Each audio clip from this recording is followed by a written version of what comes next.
this will be the first flight of what I think is maybe the greatest commercial plane ever built.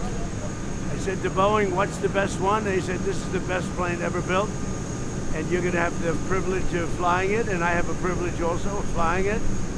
But this is the first flight. We're going to the Teddy Roosevelt Presidential Library opening, and that'll be very good. That'll be a lot of fun.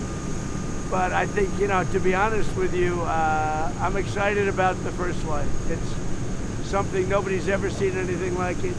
Even you people with all your experience and all of your talent, you will never see anything like this. So they just completed it. They made it appropriate for a president. That means the security and all of the different bells and whistles they put on. Very complex stuff, but it's really quite something. And this is a plane that the United States of America should have. Our Air Force One was 35, 36 years old, and it would be parked next to the new ones like this, and it really didn't look appropriate for our country. So we're very proud of this. The country is very proud of it.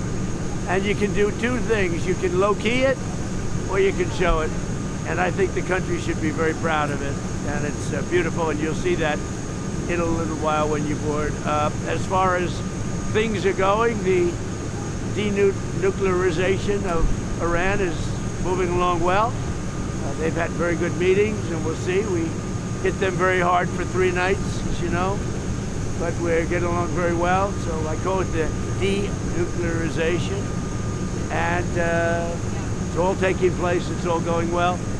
The stock market is setting records virtually every day.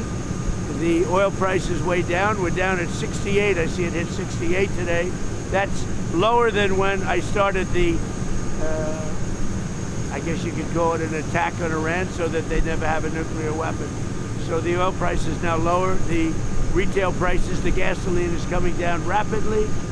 And if you have any questions, let's go. Mr. President, what's your favorite upgrade to the new plane, and how much did it cost American taxpayers to upgrade the plane? Well, of course, very little relative to what it would cost if we did it a different way. So this was a gift from a country that's treated us very well, and they're an ally of us over in the Middle East, Qatar. And I went to Boeing. I said, "Who has the best one?" They said, "Qatar." There's never been a plane like it. Frankly, we couldn't build a plane like this because we wouldn't be willing to spend the kind of money necessary. They spent top dollar. So the head of Boeing said, this is considered the best 747 they've ever built. And I went to Qatar. I said, I'd like to use it for a period of time because the other ones, as you know, are under construction. They'll be here in 2 years. And because, the plane is 35 years old. So I said, I'd like to use it.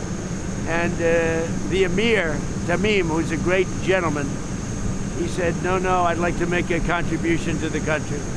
So it was very nice. And we were able to do it in about 5 months, bring it up to the presidential standard, meaning security-wise. And you're gonna get a kick out of it. There's just nothing like it. Mr. President, your financial disclosure shows that you had a very lucrative year last year. What message does this send to average Americans, especially those who may be struggling right now?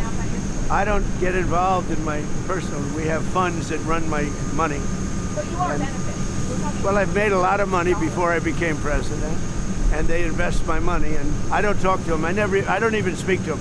So I have many people. I don't know what they call it, closed accounts or something. You put your money in, and that's it. I don't talk to them. They're big institutions, and they run it. But yeah, I've had a great career in business. I've had a great career.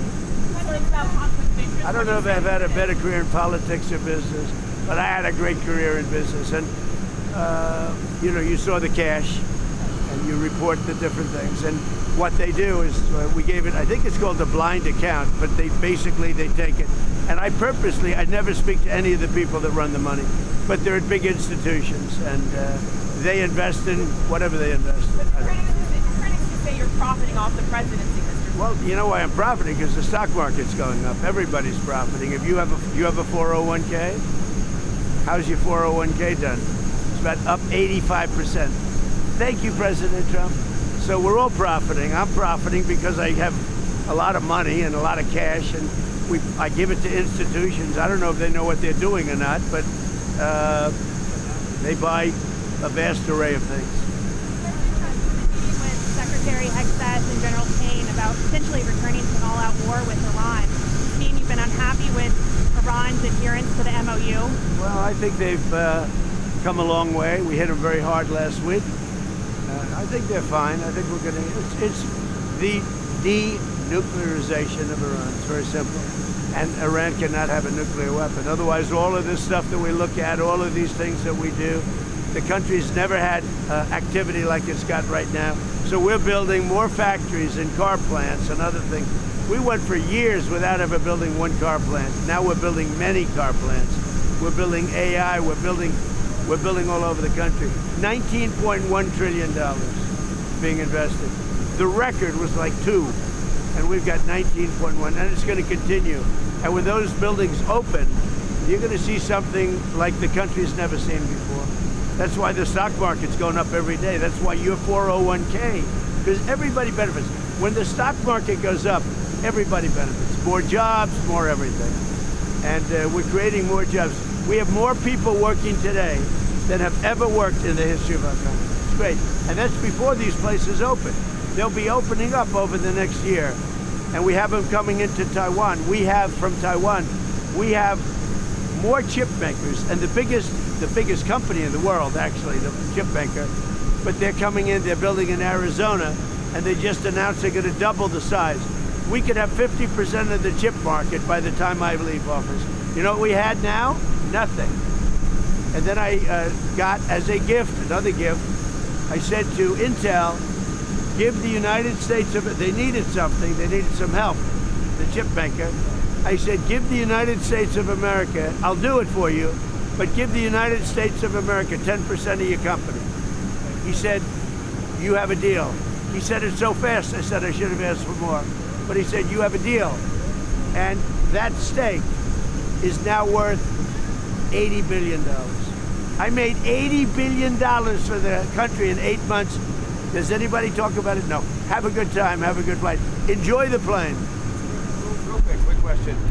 You've got D&I Pulte over there as the new director. We also know you have the task force set up on declassification, maybe talking about international, maybe looking at some declassification. Are you able to give us an update on that? Declassify almost everything. And you know, by the way, we have Jay Clayton is going in. You know, Bill Pulte's a very talented guy, but he's just there temporarily until Jay Clayton. And Jay Clayton is going through the process. And Jay Clayton, highly respected, and so is Bill Pulte. But Bill is there just for a fairly short period of time. But while he's there, I said, you can declassify whatever you want. I told him you could do it as fast. You got to ask him. But I think he's a friend of yours.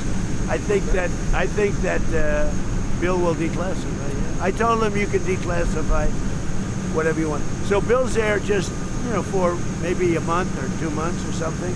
And Jay is going through the process. He's got a hearing in 2 weeks. Highly respected man, Jay Clayton. Okay? Thank you.